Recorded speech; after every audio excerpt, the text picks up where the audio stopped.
Mythbusters.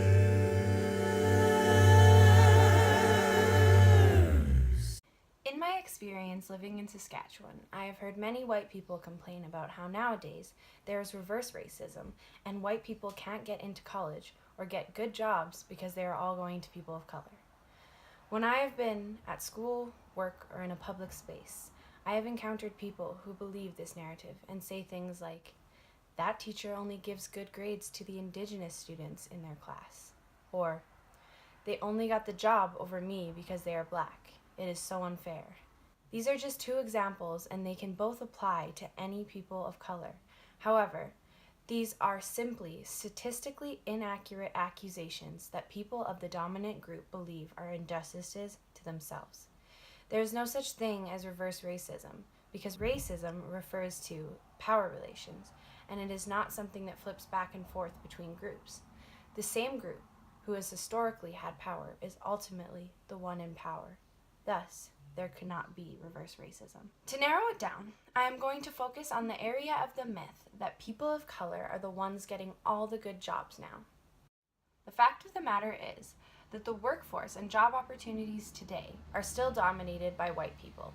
In the hiring process, an individual's name can draw employers to stereotype and follow their own biases towards applicants. Studies have shown that people with white-sounding names are 40% more likely to get a job over a person who has a colored-sounding name, even if that person has the same or higher credentials. In another study, researchers looked at the hiring rate of Asian-named applicants depending on the size of the company being applied for. They found that for large companies, Asian-named applicants were 20% less likely to be hired, and for smaller companies, they were 40% less likely.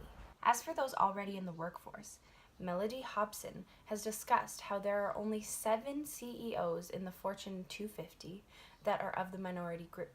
For publicly traded companies, which there are thousands of, only 2 have black women presiding as the head.